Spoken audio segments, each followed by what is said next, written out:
Programa 3. La célula, estructura y funcionamiento.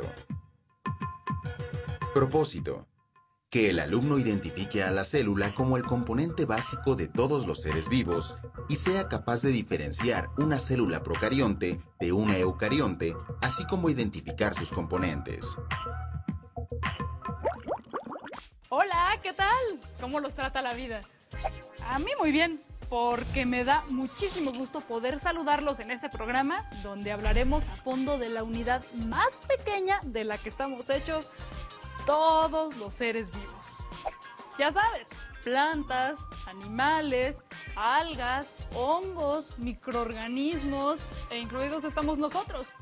Y me refiero nada más y nada menos que a la célula.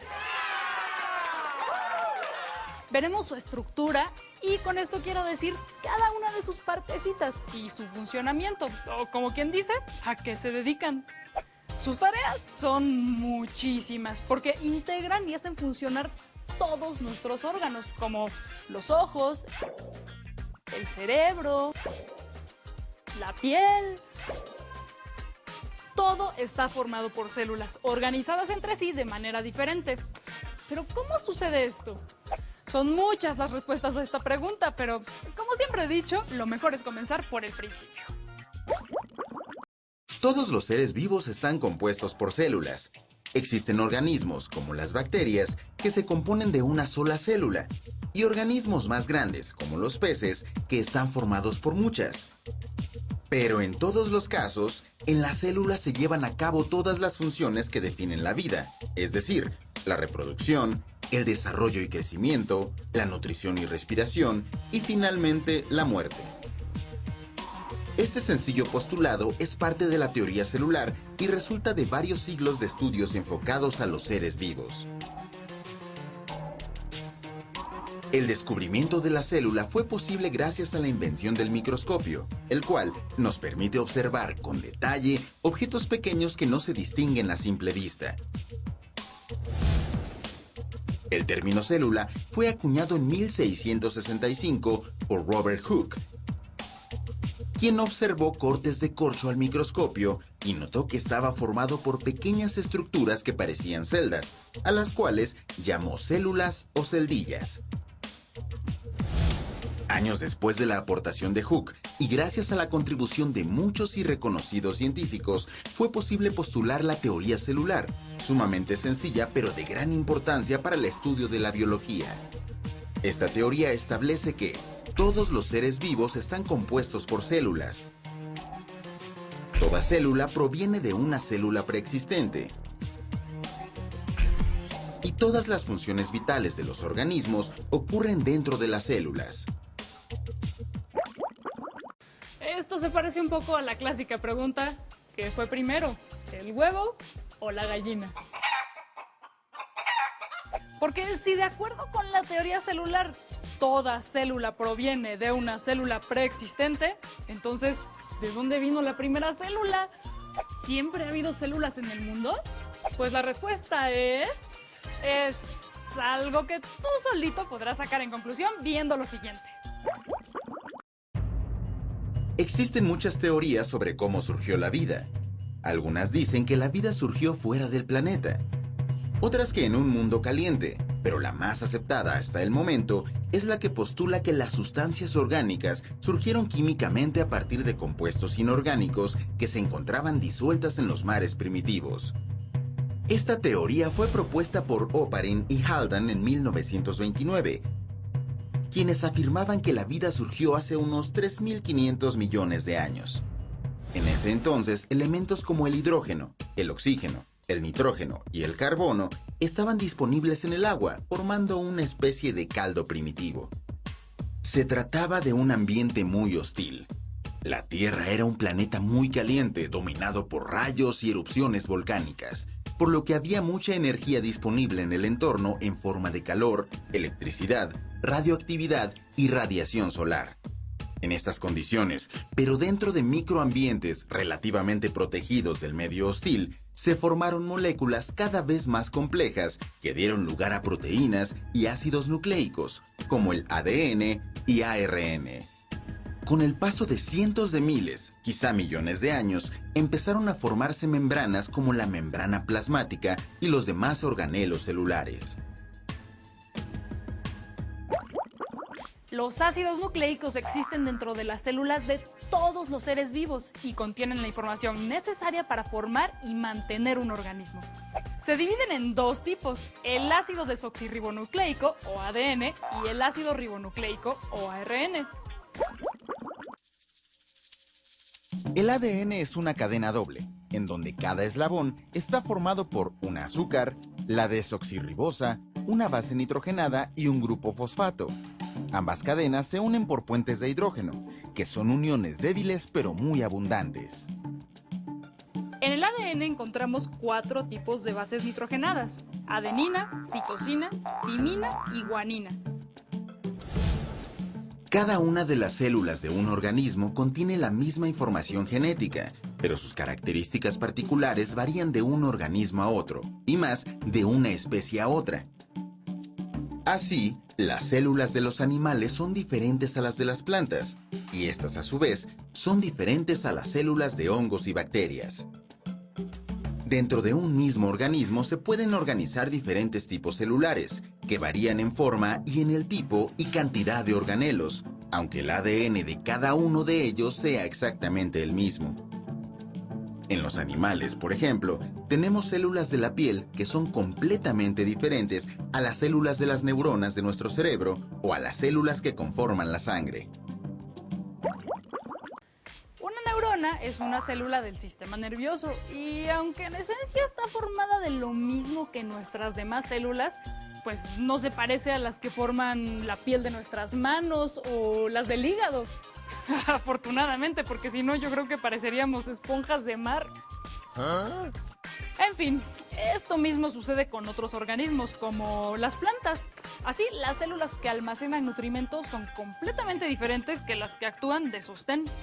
Y tan es así que mientras la función de las células de almacenamiento es mantenerse vivas y almacenar compuestos, la función de las células de sostén implica endurecer su pared y morir para poder funcionar.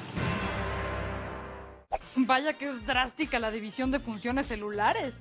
Pero la división básica de las células se da entre las llamadas eucariontes y procariontes. Veamos por qué. Las células que contienen un núcleo rodeado de una membrana se llaman células eucariontes. Este nombre proviene del griego y significa núcleo verdadero. Todas las células animales y vegetales son células eucariontes. Las células que tienen un núcleo que flota libremente por el citoplasma no tienen citoesqueleto, mitocondrias, cloroplastos ni otros organelos con membrana se llaman células procariontes. Las bacterias son células procariontes. Los organismos procariontes unicelulares son los más variados, abundantes y antiguos de todos, lo cual no significa que sean menos evolucionados que los eucariontes. De hecho, aparecieron primero en el tiempo y han evolucionado desde entonces. Los organismos unicelulares tienen tiempos de vida muy cortos, lo que significa que tienen la posibilidad de evolucionar muy rápido. Por eso, para combatir las enfermedades causadas por este tipo de organismos, es necesario cambiar la naturaleza y la potencia de los medicamentos cada cierto tiempo, pues se presentan mutaciones en su material genético que los hacen inmunes a las fórmulas. Es importante tener en cuenta que no todos los organismos unicelulares causan enfermedades. Piensa que los procariontes habitan la Tierra desde antes de que existieran los seres humanos, así que su presencia en nuestro organismo es natural, tanto que muchos de ellos incluso ayudan al correcto funcionamiento del cuerpo. Es más, de seguro tú los has comido alguna vez. ¿No me crees? Oh, no. Tan solo piensa en los lactobacilos que anuncian en muchos productos lácteos. ¿A que sí los has comido? Pues te tengo noticias. Metiste a tu organismo bacterias. Pero muy afortunadamente para ti y para mí, lo peor que nos puede pasar es que nos ayuden en la digestión. Fiu. Los procariontes habitan todo tipo de ambientes. tanto acuáticos como terrestres. Son organismos con una gran capacidad para sobrevivir. De hecho, hay lugares en la Tierra tan calientes que se creía era imposible hallar en ellos vida, pero se han descubierto bacterias que habitan en estos inhóspitos lugares. Los organismos que viven en ambientes extremos se denominan extremófilos y tienen características especiales que les permiten habitar este tipo de lugares.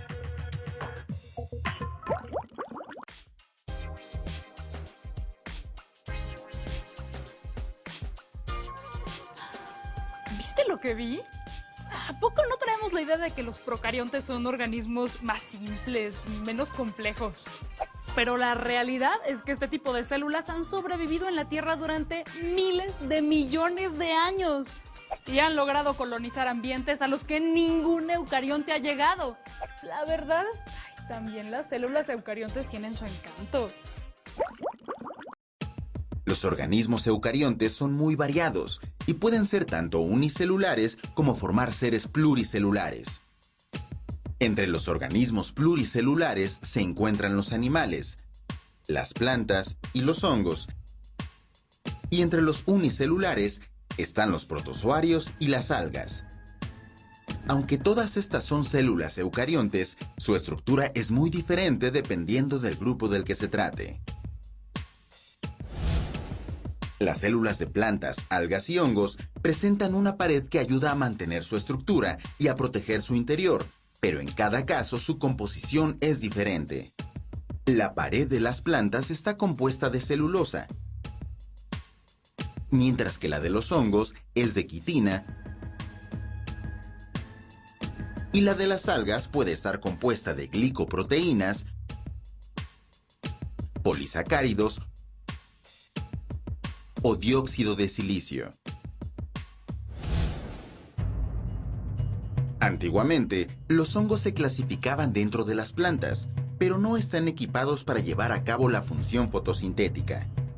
Además, sus células difieren tanto de las de las plantas que, incluso teniendo pared celular, se parecen más a las de los animales. El caso de las algas es aún más complicado. Evidentemente no son plantas, por lo que están clasificadas en un grupo que no es monofilético. Esto significa que sus miembros no necesariamente tienen una relación evolutiva entre ellos. De hecho, las células de algunas algas se parecen más a las de las plantas, y otras tienen mayor semejanza con las de los hongos.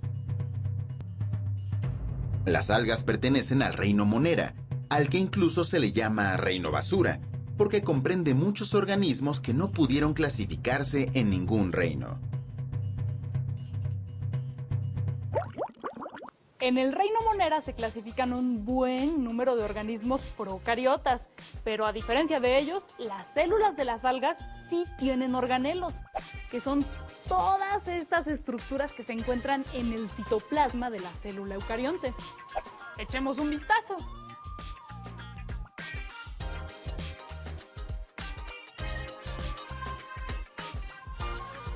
¿Qué te pareció? ¿Viste bien los organelos? Todos hacen cosas muy diversas, pero su objetivo fundamental es que la célula pueda llevar a cabo todas sus funciones. Son algo así como los órganos de tu cuerpo, que te permiten digerir la comida y expulsar los desechos para obtener energía. Aunque las funciones de los organelos celulares son más diversas y muchísimo más complejas. Veamos por qué. El retículo endoplásmico es un organelo celular que consiste en un sistema de membranas que rodean un espacio llamado lumen y lo separan del medio externo denominado citosol. Este organelo está dividido en dos compartimentos, el retículo endoplásmico rugoso y el retículo endoplásmico liso. El retículo endoplásmico rugoso tiene ribosomas asociados a la membrana. Se compone de una serie de sacos aplanados que se continúan con la membrana del núcleo de la célula, la cual también tiene ribosomas mirando hacia el citosol. Estos sacos aplanados se denominan cisternas. Las células que secretan grandes cantidades de proteínas, como las de las glándulas salivales, tienen una mayor cantidad de retículo endoplásmico rugoso. Por su parte, el retículo endoplásmico liso se compone de una serie de elementos membranosos tubulares que forman un sistema de pipas que se curvan a través del citoplasma. Dependiendo de la función de la célula, varía la cantidad de retículo endoplásmico liso y rugoso que contiene. Las funciones que cumplen ambas clases de retículos son diferentes. En las células endócrinas, el retículo endoplásmico liso se encarga de sintetizar hormonas esteroideas. En las células del hígado, el retículo endoplásmico liso se encarga de la desintoxicación de compuestos orgánicos. Uno de ellos es el etanol, comúnmente conocido como alcohol. Por eso, el abuso del alcohol puede inducir la proliferación del retículo endoplásmico liso en las células del hígado. Otra de las funciones del retículo endoplásmico liso es secuestrar iones de calcio en las células del músculo cardíaco. La liberación regulada de estos iones genera la contracción. Por otra parte, las funciones del retículo endoplásmico rugoso son muy diferentes a las del liso, pero también tienen vital importancia para la célula. Entre estas funciones destaca la síntesis de proteínas en los ribosomas, ya que se encuentran unidos al retículo endoplásmico rugoso. Así, todas las proteínas necesarias para el buen funcionamiento de la célula se sintetizan en él y después son llevadas a los sitios donde se necesitan. Además, en el retículo endoplásmico rugoso se sintetizan también muchos de los lípidos de membrana y las proteínas necesarias para separar a la célula del medio externo. Se podría decir que el retículo endoplásmico sería algo así como una fábrica de ladrillos que, una vez fabricados, se transportan en camiones al sitio de construcción.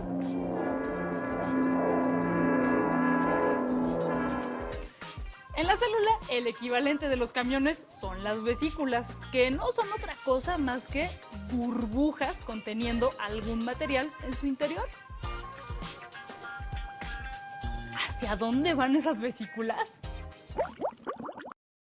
El primer lugar a donde llegan las vesículas es el aparato de Golgi, en donde las proteínas sintetizadas en el retículo endoplásmico se modifican para poder cumplir completamente las funciones para las que fueron creadas. Una vez modificadas, las proteínas son llevadas por las vesículas a los sitios donde van a entrar en acción. De esta manera, el aparato de Golgi se encarga de empacar los materiales para su distribución hacia el resto de la célula. El aparato de Golgi consiste en una serie de cisternas aplanadas asociadas a túbulos y vesículas. Estos sacos o cisternas están aplanados y apilados unos sobre otros, formando una pequeña curvatura, por lo que su aspecto es similar al de una pila de platos soperos. Se divide principalmente en dos secciones, la sección cis y la sección trans. En la sección cis se seleccionan las proteínas que se van a regresar al retículo endoplásmico y las que pueden continuar su camino hacia la parte trans. En la sección trans se dividen las proteínas en diferentes tipos de vesículas que las llevarán hacia su destino. La naturaleza es sabia, de eso no cabe duda, pero se vale equivocarse. Y si es en algo parecido al servicio postal, pues con mayor razón. Al igual que cuando el cartero entrega en tu domicilio la correspondencia de alguien más y tú se la regresas, se cree que por error se entregan proteínas al aparato de Golgi y este las tiene que regresar al retículo endoplásmico. En realidad es mucho lo que se desconoce del aparato de Golgi, sobre todo porque su descubrimiento es muy reciente y casi incidental. Y a lo mejor los equivocados son los científicos al pensar que algún organelo de la célula puede cometer errores. En fin, ya el tiempo lo dirá. Mientras tanto, veamos otro de los organelos de la célula, las mitocondrias. A diferencia de otros organelos celulares, las mitocondrias son de gran tamaño, incluso pueden ser más grandes que muchas bacterias. Esta característica la comparten con los cloroplastos. Por eso, se cree que originalmente fueron bacterias ingeridas por una célula más grande y que crearon una relación simbiótica que se mantiene hasta nuestros días. Una de las evidencias que apoyan esta teoría es que tanto las mitocondrias como los cloroplastos tienen su propio ADN. La función de la mitocondria en las células eucariontes es oxidar carbohidratos para obtener energía en forma de ATP, de cuyo proceso eliminan dióxido de carbono y agua. Este proceso se llama metabolismo oxidativo o respiración celular, y a partir de él se obtiene la energía necesaria para todas las actividades que realizan los organismos. Cada mitocondria está formada por dos membranas, una interna y otra externa, separadas por un espacio muy pequeño. El centro de la mitocondria está ocupado por una sustancia homogénea que llamamos matriz. En la matriz se encuentran las enzimas necesarias para que la mitocondria produzca ATP, la molécula energética. La membrana interna forma pliegues hacia el centro de la mitocondria que se prolongan al interior, pero no forman compartimentos. Las partes más profundas de los pliegues se llaman crestas mitocondriales, y es allí donde se sintetiza el ATP. Ahora veamos una parte que solo las células vegetales tienen el privilegio de tener. Me refiero a los cloroplastos, los responsables de un milagro llamado fotosíntesis, en el que, como ya sabrás, se obtiene una molécula de glucosa y 6 de oxígeno a partir de 6 moléculas de dióxido de carbono y 6 de agua, utilizando la energía solar que es captada por el pigmento denominado clorofila. ¿Te suena complejo? Pues en realidad es algo muy sencillo para una función que permite a las plantas ser los únicos seres vivos que producen sus propios alimentos, lo cual las convirtió en la base de los nutrimentos de todos los demás organismos que habitan este planeta. También gracias a la fotosíntesis, la atmósfera se llenó de oxígeno libre y fue posible la colonización del medio terrestre por parte de las plantas. ¡Ay, no más! Así de importantes son los cloroplastos. La estructura de los cloroplastos es similar a las de las mitocondrias. Tienen una doble membrana que envuelve al espacio central o estroma, pero a diferencia de las mitocondrias, contienen tilacoides. Los tilacoides están formados por una membrana que envuelve al pigmento verde llamado clorofila. Se encuentran apilados uno sobre otro, formando pequeñas torres denominadas grana, cuyo aspecto es similar al de monedas apiladas.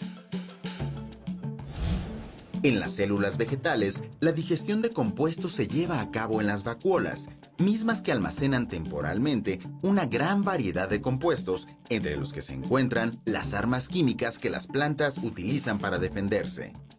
Las vacuolas pueden ser de gran tamaño. A veces ocupan más de 3/4 partes del volumen total de la célula. En la célula animal existen también organelos digestivos.